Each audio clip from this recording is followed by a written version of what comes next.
Hello lovely family, welcome back again to another interesting video. I feel so excited having you back on my channel today, and if you're new to this channel, kindly subscribe and turn on the notification bell. I upload sewing tutorials, DIY videos, pattern drafting and loads of crafts on this channel, and I know you would definitely love to come back to watch more of them. And to my returning subscribers, thank you so much for keeping it real with me. So in today's video, we're just going to learn how to draft a bustier pattern with halter neck, and it's going to be straight to the point and very easy to understand. Give me a thumbs up at the end of this video because I know you'll find it very interesting. If you have any questions, please drop them in the comments for me and I'll be excited to respond as quickly as I can. So without further ado, let's jump straight into today's video.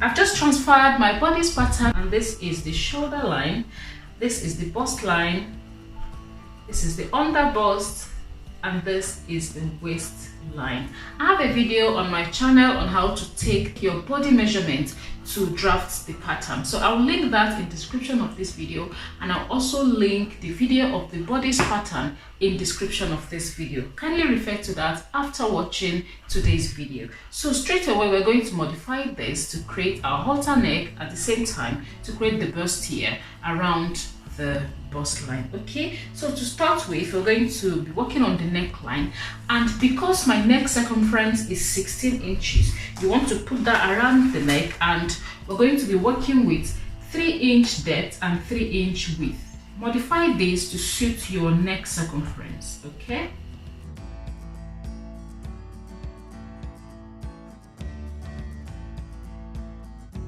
once you've created the neck circumference, you want to go ahead to modify the bust line. Okay, so on the bust line, you're just simply going to measure 1/2 inch below the bust line. Okay, I always do this so that you don't have that sharp pointy nipple point. Okay, so you want that place to blend in nicely on the bust. That's why I always go down by 1/2 inch. Okay, then on the under bust, you have to go out by 1 inch on both sides. This will help us create that lovely seat for the bust. Now on the waistline as well, we're going to measure 1 inch to the right and 1 inch to the left. You can consider adding 0.5 inch to the under bust, or you make it up to 1/2 inch. This is optional. It depends on how well you want your bust to sit on that point. Okay, so I'm just gonna add extra 1/2 inch to the side pattern. Okay, so we're now going to connect all these points up.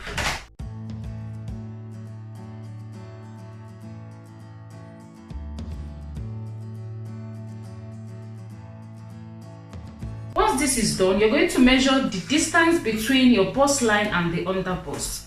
Okay, so I have 4 inches and we want to apply same measurement at the top. So from the bust line upwards, we're going to measure same 4 inches. This is going to serve as our radius, and it will help us to create that cup for the bust. Okay, so just connect that point, link it up to the actual bust line. Then on that point, you're now going to measure 1 inch to the right and 1 inch to the left. You link that up to your bust line.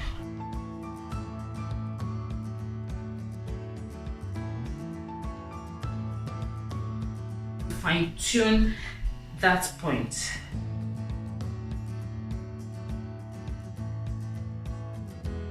Alright, once this is done, we'll now determine the depth of our sweetheart neckline. Okay, so and I want my depth to be about 1 inch from my bust line. This depends on what you want to achieve. Just modify it to suit your preference.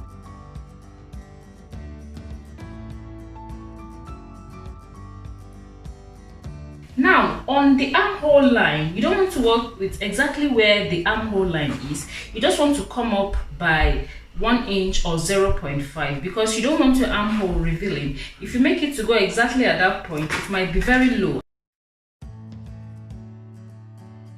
Next, we're going to create our halter neck, okay? And then to achieve this, we need our upper chest measurement, okay? And here we have 10 inches for our upper chest. Now we want to apply that 10 inches on this upper chest line, okay? So we want to apply that at that point. So we have 10 inches, you apply that. Then we're going to replace our dart, okay? So we measure this dart, which is 2 inches, and we're going to replace it on that point. So once you've marked that, you want to extend that upper chest line all the way to the point you marked. From the actual upper chest line, which is 10 inches, you're going to mark straight to your neckline, because you know by the time you take this dart away, this is going to shrink further and it's going to come to the point where you marked your 10 inches. So that's the point you're going to measure from to connect to the neckline. Now, if you don't want it to begin at that point, personally, I don't like my halter neck starting from the exact point where my armhole is. I want it coming in a bit, okay? So we're just going to measure like 1 inch away from that armhole point. Okay, so if you measure 1 inch away from that point, then you mark it, and that's where you want your halter neck to start from. So we'll just connect that point straight to the neckline. Now we're going to impute our bust measurements, divide by 4. Under bust as well, we're going to measure our under bust circumference, divide by 4, 8.5. Then we're going to measure our dart 2.5, and we're going to add that extra 2.5 here so that we don't fall short when we sew up our clothes. Then you mark the waistline as well. Then you're now going to link all these points up.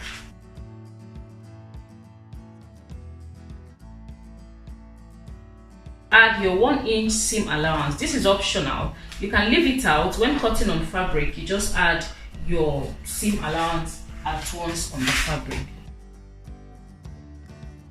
Then you want to also add 1/2 inch seam allowance on the bottom.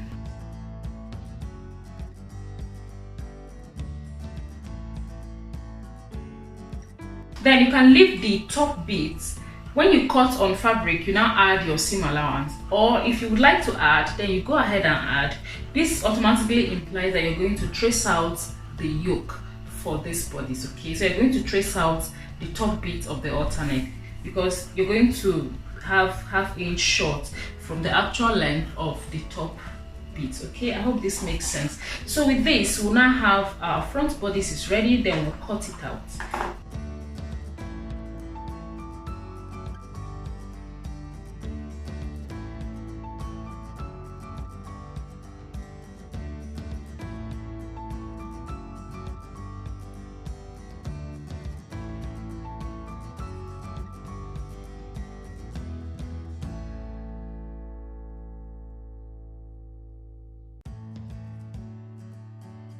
So I'll make my annotation. This is the yoke. I'm going to cut here on fold. Then we'll add our seam allowance, 1/2 inch all round. Then this is our side front. We're going to cut 2 pieces, and this is the center front. I will cut on fold. We're going to cut this point on fold. So for the collar, we're just going to mark a random horizontal line, and we'll use this as a guide to create our pattern for the collar. Now, our neck circumference is 16 inches. So we want to make this line 8 inches, which will be half of our neck circumference, okay? Now we're going to derive the midpoint, which is 4 inches. Then you mark that there. Once you've marked that, you want to call one side the center front, and the other side will be your center back, okay? So we're using this as our center back and using this point as our center front. Now from our center front, we're going to go up by 1 inch, okay? Go up by 1 inch. Then from that 1 inch point, you want to curve that into our midpoint.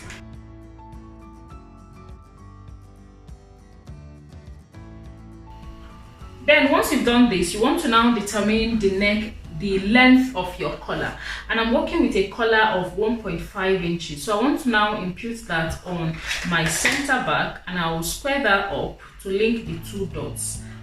Okay, once you've done that, you now want to apply your same 1.5 inches all along this curve.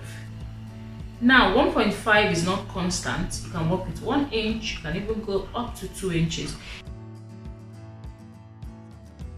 Just note that this is the actual straight line for our center front, but we're not going to work with that exact point. We want to measure ½ inch inwards or 0.25 just to slant it a bit, because we want this to fit nicely on the neck.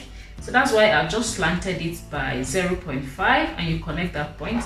So we now want to link all these dots to create the collar.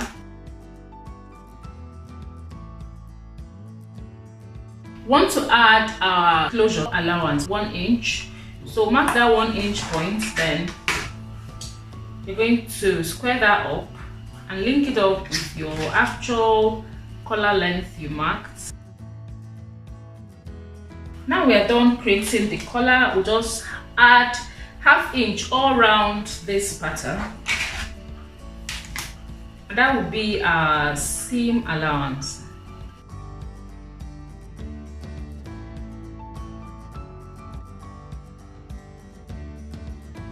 So the center front will be cut on fold. We'll just have to indicate that there. Cut our pattern.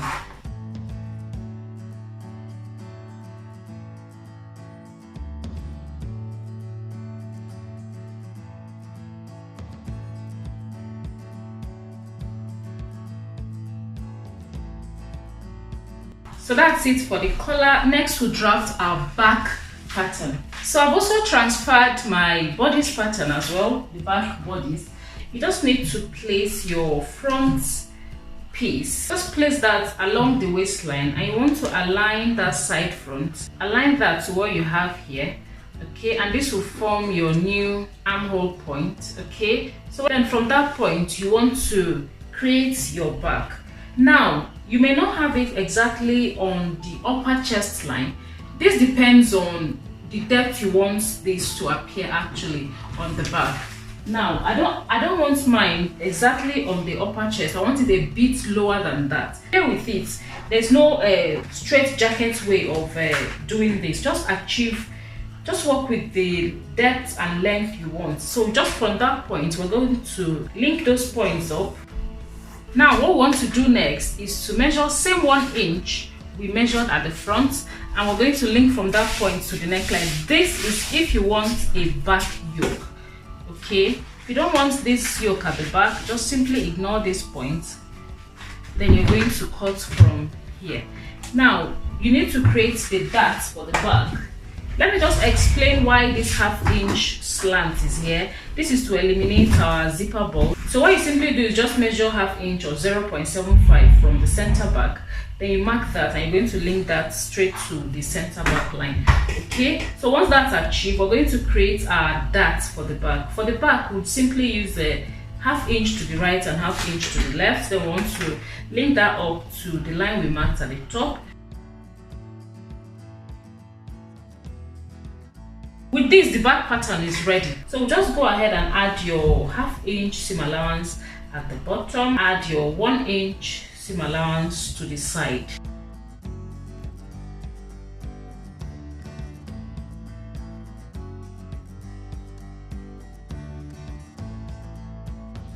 Then you can also add your ½ inch at the top as well.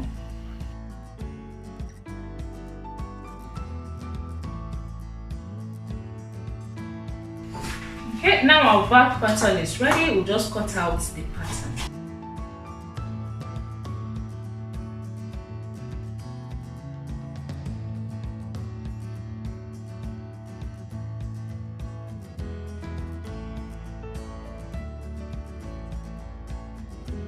So remember to add your zipper allowance on this point when you're cutting on fabric. So here's our pattern ready and all spread out on our cutting mat. When sewing on your fabric, ensure to fusing a little bit of interfacing on the collar. If you would like me to sew this pattern in the next video, kindly drop me a comment and say let's sew this in the next video, and I will ensure I do that and bring it to you next. Thank you so much for watching today's video. I really appreciate your time. Please subscribe to my channel and turn on the notification bell if you've not done so already. Give this video a thumbs up because I know it was interesting and helpful. Drop me a comment or suggestions if you have any questions, and I'll be happy to respond as quickly as I can. I'll see you in my next video. Until then, be good.